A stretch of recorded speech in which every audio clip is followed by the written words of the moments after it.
আসসালামু আলাইকুম বন্ধুরা, আজকের এই বারবার বলছেন। আসসালামু আলাইকুম বন্ধুরা, আজকের খবরটা সুসাধারণ ভূ-রাজনৈতিক সংঘাতের খবর নয়। এটা এমন এক সংঘাতের খবর যা বিশ্ব অর্থনীতির মেরুদণ্ডকে কাঁপিয়ে দেওয়ার ক্ষমতা রাখে। এমন এক সংঘাত, যেখানে আমেরিকা আর ইরান দুটি মহাশক্তির মধ্যেকার উত্তেজনা এখন একেবারে চরমে। বিশ্বাস করতে পারবেন না বন্ধুরা।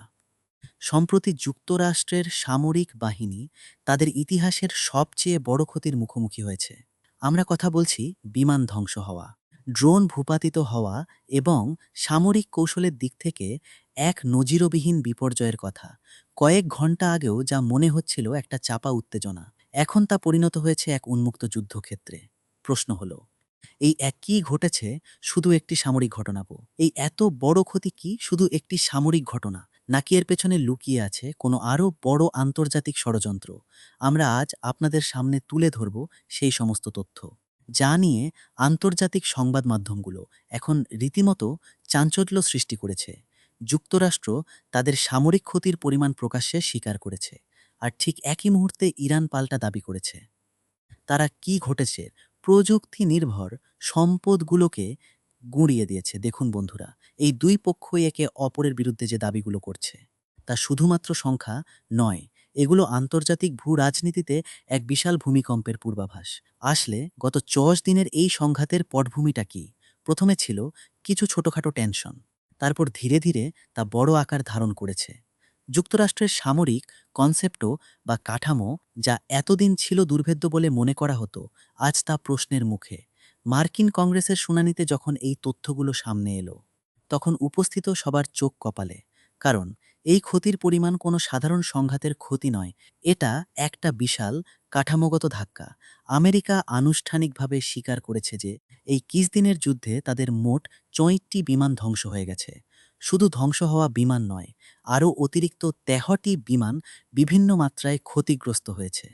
অর্থাৎ শুধু ধ্বংসই নয়, অপারেশনালভাবে ব্যবহারের অনুপযোগী হয়ে পড়েছে আরও বেশ কিছু সামরিক যান।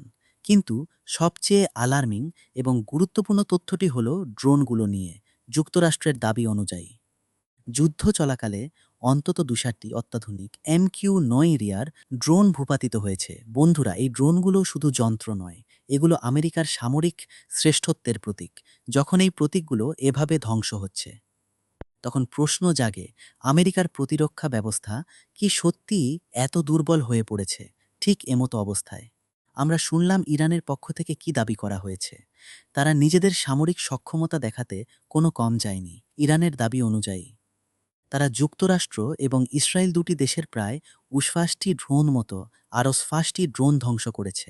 ভাবুন একবার, একদিকে যুক্তরাষ্ট্র বলছে তাদের ২০০টি ড্রোন ধ্বংস হয়েছে, অন্যদিকে ইরান বলছে তারা ৪৯টি ড্রোন ধ্বংস করেছে। ট্রাম্প বারবার বলছেন এই বিশাল সংখ্যাগুলো শুধুমাত্র সামরিক হিসাব নয়, এটা একটা বার্তা।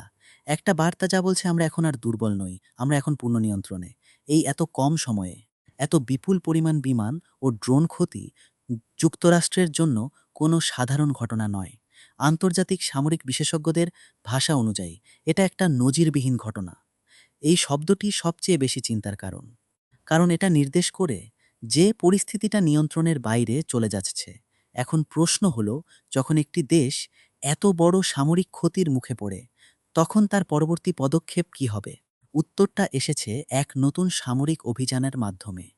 যুক্তরাষ্ট্র নতুন করে ইরানের বিরুদ্ধে আরেকটি সামরিক অভিযানের পরিকল্পনা করেছে, যার নাম দেয়া হয়েছে অপারেশন স্লেজহ্যাম। নামটা শুনলেই একটা ভয়াবহতা অনুভব করছেন নাকি? স্লেজহ্যাম মানে হলো বিশাল হাতুড়ি দিয়ে আঘাত করা। অর্থাৎ এটি কোনো সাধারণ অভিযান হবে না, এটা হবে এক বিশাল সর্বাত্মক আঘাত। এই নতুন এক বিশাল সর্বাত্মক আঘাত, এই নতুন অভিযানটি কখন শুরু হতে পারে তা নির্ভর করছে এক রাজনৈতিক ব্যক্তিত্বের অনুমোদনের উপর। ডোনাল্ড ট্রাম্প যদি চূড়ান্ত অনুমোদন দেন, তবে এই নতুন সামরিক অভিযান শুরু হতে পারে।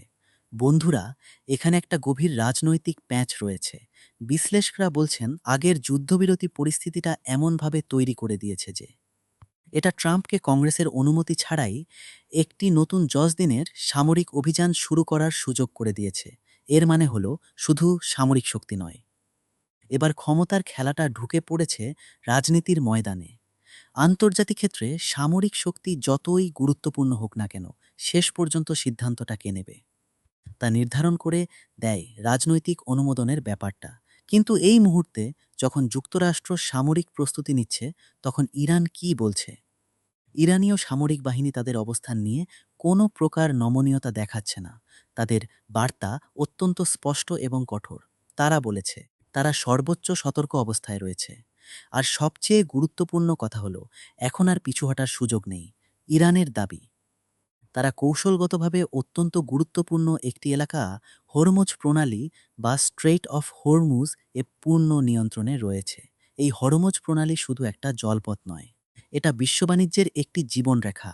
বিশ্বের তেলের একটি বিশাল অংশ এই সরু প্রণালী দিয়ে গড়িয়ে যায়, এবং এখানেই সবচেয়ে বড় হুঁশিয়ারিটি দেওয়া হয়েছে। ইরান স্পষ্টভাবে বলেছে, কোনো অস্ত্র বহনকারী নতুন মার্কিন জাহাজকে এই হরমুজ প্রণালীতে প্রবেশ করতে দেওয়া হবে না। দেখুন বন্ধুরা, এই হুঁশিয়ারিটা কতটা মারাত্মক। যদি এই প্রণালীতে কোনো বড় ধরনের সংঘাত হয়, বা যদি কোনো কারণে এই পথ বন্ধ হয়ে যায়, তবে তার প্রভাব শুধু মধ্যপ্রাচ্যের নয়, গোটা বিশ্ব জুড়ে পড়বে। এর মানে হলো, বিশ্ববাজারে তেলের দাম আকাশ ছুঁয়ে ফেলতে পারে। সাধারণ মানুষের জীবনযাত্রার উপর এর প্রভাব পড়বে। পরিবহন খরচ বাড়বে, যা শেষ পর্যন্ত আমাদের মতো সাধারণ মানুষের দৈনন্দিন জীবনে এসে ধাক্কা দেবে। এখন আমরা এই পরিস্থিতিটা থেকে কি শিখতে পারি? এই পুরো ঘটনা প্রবাহ থেকে আমরা একটা বড় আন্তর্জাতিক বার্তা পাই। তা হলো, কোনো অঞ্চলে কোনো শক্তিকে দুর্বল হিসেবে দেখা যাবে না। সামরিক শক্তি আজ আর শুধু অস্ত্রের ওপর নির্ভর করে না, এটা নির্ভর করে প্রযুক্তির ওপর, তথ্য প্রবাহের উপর, এবং সবচেয়ে গুরুত্বপূর্ণ ভূ রাজনৈতিক বোঝাপড়ার উপর। এই মুহূর্তে যুক্তরাষ্ট্র শুধু একে অপরের বিরুদ্ধে সামরিক প্রস্তুতি নিচ্ছে না, তারা আসলে বিশ্বকে নিজেদের খেলার মাঠে টানতে চাইছে। আর এই পরিস্থিতিতে আমাদের বাংলাদেশ কিভাবে প্রভাবিত হতে পারে? বন্ধুরা, বাংলাদেশ যেহেতু একটি নদীমাতৃক এবং বাণিজ্য নির্ভর দেশ, আমাদের অর্থনীতি বহুলাংশে নির্ভর করে আন্তর্জাতিক বাণিজ্যের ওপর। যদি হরমুজ প্রণালীতে কোনো বড় ধরনের সংঘাত হয়, তবে তেলের দাম বৃদ্ধি এবং আন্তর্জাতিক শিপিং রুটে ব্যাঘাত ঘটবে। এর ফলে আমদানি খরচ বাড়বে এবং রপ্তানি প্রক্রিয়াও ধীর হয়ে যেতে পারে। অতএব এই ভূরাজনৈতিক সংঘাতের আঁচ, ট্রাম্প বারবার বলছেন, এই ভূরাজনৈতিক অর্থনৈতিক স্থিতিশীলতাকে চ্যালেঞ্জ করতে পারে।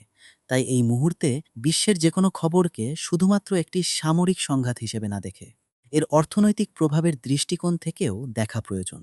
সারসংক্ষেপে বলতে গেলে, আমরা এমন এক সন্ধিক্ষণে দাঁড়িয়ে যেখানে সামরিক উত্তেজনা, রাজনৈতিক ক্ষমতা এবং অর্থনৈতিক স্থিতিশীলতা, এই তিনটি জিনিস এক বিন্দুতে এসে ধাক্কা মারছে।